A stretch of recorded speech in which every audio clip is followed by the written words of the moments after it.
And welcome on in, ladies and gentlemen, another episode here of TECSpertZ. Right back and at it. Anthony Bove here on the mic, as well as Max, Markayla, and Brandon. We are here to give you what you need to hear. Well, first off, TECSpertZ is sponsored by the Big Vape Theory and East Carolina University's Office of Undergraduate Research. And TECSpertZ is a collaboration between WZMB and the East Carolinian. First off, how about them Pirates? How about them Pirates? Oh, all right, how about them Pirates? Sealing a win against Navy. First win over Navy since 2011. Win number 7, ice in the veins. Owen Daffer drills a career-long 54-yarder as time expires to win it. Final score, 38-35. The win on the road in Annapolis, in their building. And we get the win, and boy, are we happy. A lot to talk about in this one, and we're going to break it all down for you. Let's get it kicking right now. Man, 4 in a row.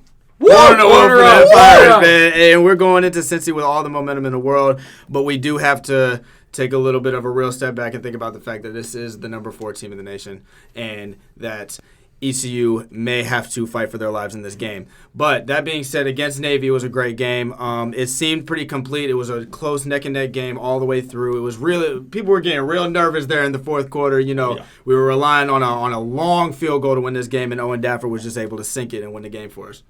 Absolutely. I mean, this is a very solid, complete game from ECU. Even though we haven't scored anything in the third quarter, we made up for it in the other 3 quarters. Really struggled a little bit in the third quarter, but really were able to move the ball, worked effectively. Keaton Mitchell finally breaking 1,000 yards with 1,077 yards, 18 carries, 94 yards, and a touchdown. Sneed with 5 receptions, 137 yards, and 2 touchdowns. He had himself a big day. But really driving down there, really put together a really tough game against a team that we didn't think were going to hang with us. But, sometimes it happens any given Sunday. They come out and they play the way they do. Got to be able to hang in there. I completely agree with what you're saying against the Cincy game. We got to take a step back, prepare as if it was any other week coming into this fourth ranked in the nation Cincinnati team. I will say, though, at this point, ECU has everything we need. We are 7-4. We're bowl eligible. We're going to the postseason. We don't need to worry about that.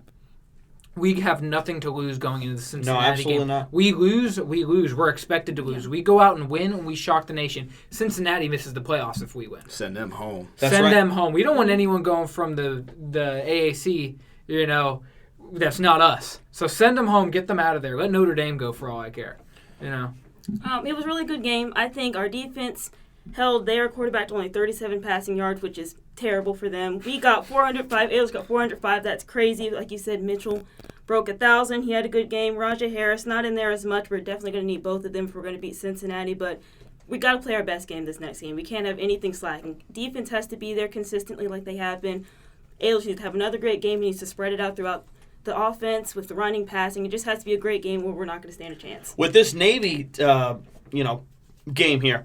So 37 yards in the air for their quarterback. They ran the heck out of the ball, though, I will tell you. Yeah. Their lead back, only 6 carries, 155 yards, however, and a touchdown. Yeah. I mean, they just had a complete thing going on there in the backfield. A big-time run game, for sure. We did as well a little bit here with Mitchell. Obviously, you said broke into the end zone. Sneed had himself a day. Ryan Jones, the tight end, finding himself in this game again, being a big-time factor. How about Holt Nailers here, okay? 27 for 32. 27 for 32. Think about that for a second. And there was a couple passes there that could have been caught. Yeah. He just about had a perfect passer rating right there. Over 400 yards. 405 yards passing. 3 touchdowns through the air. You can make the case. This was his best game he has played as a Pirate. Potentially, obviously this year, I'm thinking. Maybe as a Pirate in total. Yeah. Absolutely easy this year. And honestly, looking at these numbers, the yards, I'm used to seeing Holton put up consistently over 200 yards, put up a lot of passing yards, but easily, by far, this is his best game this season. He really came out. He had everything going. Absolutely, and he's learning throughout the season, if you look at it, he has matured, and he's learning how to stay in the pocket. He's learning how to pass. When given the time, you got to give credit to the offensive line, obviously. They're playing phenomenal, giving him the time to look downfield, make those passes. He's not forced into making any tough reads. He's looking down the field, but most importantly, he is spreading the ball out. He's getting it to C.J. Johnson, Omatosho. He's getting it over to Sneed and over to Ryan Jones, moving the ball all the way around. rather than making Snead make those tough catches, which he made several Yes. tough catches this game for 137 yards, but he's not forcing it on Snead. He's moving the ball around much more than he did in the early 2 games, which I think if Holton played like this, was able to move the ball around to each guy as opposed to just going straight to Tyler Snead, we win a couple of the games that we struggled with early in the 100%. season. The Navy head coach said after the game, it's hard to trick their quarterback. They got a great quarterback. He's a smart guy. Hard to trick him. That's a good little thing right there to add into this one. He has absolutely matured even throughout the season. Middle of the season, he was not playing the way he is. You could look at he's thrown. He's come a long way. He's come a long way. He's thrown a lot of interceptions, but if you look at those interceptions are mostly coming at the beginning of the year. Right. He's had a couple games where he's thrown 2 interceptions, and those add up. But in the last few games, I've been looking at a lot of big touchdown performances, a lot of big yards, but not as many interceptions. Obviously, he might have that 1-2 here and there. But we're expecting that. Holton's the kind of guy that if you let him throw it, he'll make things happen. But also, you got to be willing to have an interception here or there. But you need to be able to trust your quarterback, let him hold on to the ball, let him choose which deep balls he wants to throw and which ones he wants to hold on to, which he's been doing a phenomenal job. There's no doubt Holton Ahlers is our guy moving forward. Yeah, I know last week we were talking about how we need to play against Navy like it's the last game of the season, and Holton definitely came out like it was the last game of the season. I think this was the best time for him to play his best game. 405 yards is a lot. That's a lot of yards that we throw those kind of numbers when we talk about Heisman quarterbacks. That's not even his highest, I don't think. I think for this season? Not this season easily, but past, I think he's reached over 500 yards, if I'm not mistaken. Yeah, this is the best game he's played all season. It's coming at the perfect time. I mean, he averaged, and even on the ground, he was running. He gained 48 yards on 7 attempts on the ground. So both in the air and on the ground, Holton just showed that he played his best game of the season so far. I think it was the perfect time for him to come in and do that. Of course, we've been talking a lot about the defense all season. They've been holding it down. Offense came off last game, but if we're going to let Navy's rushing game go all over us, we need to get back on the defense that we know we can play because we're going to have to stop Cincinnati. They put up a lot of points. We have to stop that. And this is the first time where I think we can confidently say the offense came out to play. And they played stronger than the defense. Yeah, the offense was better this week. And the defense has been the key for us all season long. The defense has been the key for us all season. Mainly, I think our pass defense is really very elite. It's hard to beat. Jaquan Millen obviously leading that rush. Yeah. Obviously, Navy took a little bit of a different approach here. When they couldn't get anything through the air, they decided they were going to stick to the ground. That's where it beat us up a little bit. Mm-hmm. We need to stay a little bit stronger on the line, maybe force some middle linebackers in, to be able to fill up those gaps. But now we're facing a totally different team in Cincinnati. A couple things that I want to touch up on. I don't mean to cut you off. No, please. With this team here, okay, so now with this matchup against Navy, in total yards, we had 563 to 382 for them. Passing yards, we blew them out of the water in that department, 405 to 37. We know that. They actually had more rushing yards than we did in that department. We knew that because they were running the heck out of the ball, 345 to 158. Yards per play was about the same, a little bit over 8. We had a lot more first downs than they did, and something else to keep in mind here, fourth down efficiency. We went 4 out of 5 attempts on fourth down. They didn't even have that opportunity to go for it on fourth down. We did very good in the fourth down department, keeping the play and the drives going, which ended up, winning the game here for us. So very interesting. And the penalties also kind of caught us up a little bit. Mm-hmm. We had a couple penalties that set us back a little bit, but it didn't fully affect us entirely the rest of the game. So all in all, we have been a team that has struggled with penalties since the very beginning. No Obviously, doubt. we have games that have been better and games that have been worse.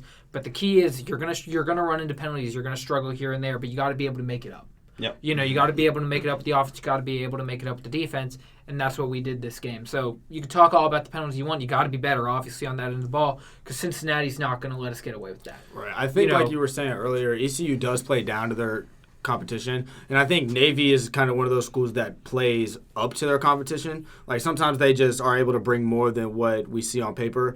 And going into the Cincinnati game, Cincinnati does both. Cincinnati will destroy teams that we've seen, maybe they can lose, but then they have scores like 27-20 against Navy. Tulsa almost lost to Tulsa too. And we're talking about a ranked team, like a college football playoff team. And if you give ECU the kind of chance that you're giving Tulsa and Navy, ECU is going to sneak one away. And that's just gonna happen, and that's gonna be an L on Cincinnati's record. I was looking at it earlier today. ECU is ranked 3 in the conference. ECU is really playing really well. You talk about a couple things going a little bit differently. We take that Houston game. Now we're in the AAC playoffs. We maybe have 8 or 9 wins there. At that point. If you win that South Carolina game, you win that Houston game. We're in UCF. UCF game. That's one of the games where, the UCF game's the one that we should have taken, excuse me. Mm-hmm. But, you come out with a couple of those close wins instead of making them losses, and now it's a little bit of a different conference. And now ECU's you're not used to seeing ECU up at the top of the AAC. Right. So this is a team that has a lot of offense explosion potential if they're getting it going, and then defense really difficult to beat through the air. That 7-4 record now doesn't make ECU look like a pushover like it's been in the past. Because sometimes we go into the Cincinnati game and it's 4-6. Yeah. 3-7. Mm-hmm. But this 7-4 that we have right now looks good on the ECU record. We're actually better than our record shows us to be. Exactly. Right, and that's what's crazy. That's people that are not paying attention to ECU football have no idea. We didn't expect that to come from the beginning of the season. Absolutely no, not. we did not. I remember talking about it with the crew before we even started TECSpertZ. I was saying 6 wins was a lofty goal. Now I'm over here saying we got a chance against Cincy. Right. Mm-hmm. So I'm thinking positively. It's a little bit optimistic, most definitely, but we play the best football we've played. If Owen Daffer comes out with the same confidence, the same moxie that How he had about the going kid, into huh? it- How about the the kid? Congratulations, by the way. Yes. Owen Daffer getting on scholarship here at ECU after that 54-yard field goal, but coming out with the moxie, being able to hit. I think he hit all his attempts. 3 of 3. 3 for 3. Really coming out with a lot of big plays. I think he scored 12 points. Yes, he did. Just by himself. 12 points. And that's the difference in the game right there. We miss those points, we don't win the game. Right. A lot of big play from Owen Daffer coming out with confidence. He's going to keep that up. I feel confident going into the Cincinnati game that Owen Daffer feels good about himself. And offense coming off their best performance of the year. I think overall, they might have scored more points versus Tulane, but they've really come out and, they had to get a little bit grind. They didn't have it just all the way down. They didn't have a comfortable lead. They had to make sure they were scoring when they needed to score. Even though they struggled a little bit in the third quarter, they really, tightened up and were able to get it down there. Yeah, 100%. Especially when it came down to game, I just think it's going to be a very interesting game. I really can't tell you what's going to happen. It could be amazing. It could be terrible. Mm-hmm. Right over break, right after Thanksgiving, they're coming here to Dowdy. So I really don't know, but I hope for the best. Well, let's get right on into it, shall we? Okay, so Thursday, Thanksgiving here. Yes. Friday is the matchup we are talking about here. 3:30 here at Dowdy Ficklin Stadium. Oh, baby, this should be good. Now, Coach Houston said, we need Pirate Nation, you got to show up. We need you here. This is going to be interesting now because a lot of students now not going to be in town for this one. And this is a big-time game. So I wonder if that has an effect here at all. As far as scheduling goes, really not much we can do about it. Yeah. I'm sure that the locals that are kind of not too far away from Greenville, either live in Greenville or within an hour or two of Greenville, will in fact make the drive and make the game and be in attendance for this one. But as far as all of campus and all of this town, everybody that goes to school here, you would think that you want to send the house to this place. I just don't know if we're going to be seeing that here this weekend. Cincinnati, with their record being so good, they might have people traveling here, too. You never know. So we never know. You never know. This is a do-or-die game for Cincinnati. Yeah. I mean, you could say it all you want. They're an undefeated team, but if they lose this one, they're out. Where unfortunately they don't have the luxury as teams as Alabama or Georgia to lose a game, still be able to take it to their opponents and get the job done. Cincinnati can't do that. And ECU wants to be that team to, give them the boot and get them out of there. And I feel like Cincinnati has that kind of false sense of security. They do. We're going to roll into Greenville, beat ECU, and we're moving on to the next. And it's not going to be that. It's not going to be that. It's not going to be that. In the last 3 weeks, we have seen Cincinnati falter a little bit. Right. Obviously struggling a little bit versus Navy. Really not very pretty football at the end versus Tulsa. I mean, you could talk about that. Tulsa should have beat Cincinnati, could not hold on to the football. Cincinnati almost fumbled on the goal line as well. Not very pretty there at the end. Could have gone either way. So Cincinnati, they've shown chinks in their armor coming down to the late half of the season. And I think ECU's more primed to take advantage of those than some of the other teams they've played so far. Obviously, Cincinnati, phenomenal performance last week, really putting it to their opponent. But this is going to be a little bit different game for ECU. First time in a while going for a 3-game win streak, and now we do it for twice in a year. Right. 4-game win streak coming off. We said Navy was a must-win game. You want to go into the Cincinnati game with momentum, and that's exactly what we're doing. Yeah. All 4 games, we feel confident. Holton Aylor is passing the best he has lately. Yeah. Keaton Mitchell just broke 1,000 yards. He's been running the heck out of the ball. A lot to like. A lot to like here. The offense has has only improved, and the defense has been steady. Even in this game where they allowed 35 points versus Navy, Navy did play very well, and they pounded the rock. They took advantage of ECU's ECU's weakness in the run defense department. But ECU completely locked down the pass defense. So you look at some positives there. And for the first time in a while, the offense bailed out the defense. Cincinnati played Navy earlier in the season in October. And for Navy being the number 4 team in the country, they only beat Navy by a touchdown. Now, I know that we also just kind of squeaked through Navy here, too. But we're not the number 4 team in the nation. That's my point. And there you go. That's my point. So here we go here now. Let's talk about predictions here for this Friday, the probably biggest game of the year. Big game. Potentially biggest game of the year. 3:30 Friday here at Dowdy-Ficklen Stadium. I'll start it off with you. Brandon, what you got? So, unfortunately, I think I want to be right and not be optimistic. Don't do this now. Don't do it. Don't do it. Don't do it. No. I'm sorry. I cannot bet against Cincinnati. Even though I do think they're going to come in and they're going to be thinking that they can just come in and roll over ECU, and that really could be their downfall at any point in the game. I do think Cincinnati's going to come out on top, and I think they're going to go ahead and go into the playoffs, and they're going to get their Cinderella story, whatever. But I think the final score is going to be 45-28. Woo! I think ECU is definitely going to be hanging in there the entire game, probably until about midway during the third quarter, and then Cincinnati will go by 2 touchdowns, and that'll be the end of it. Okay. Markayla.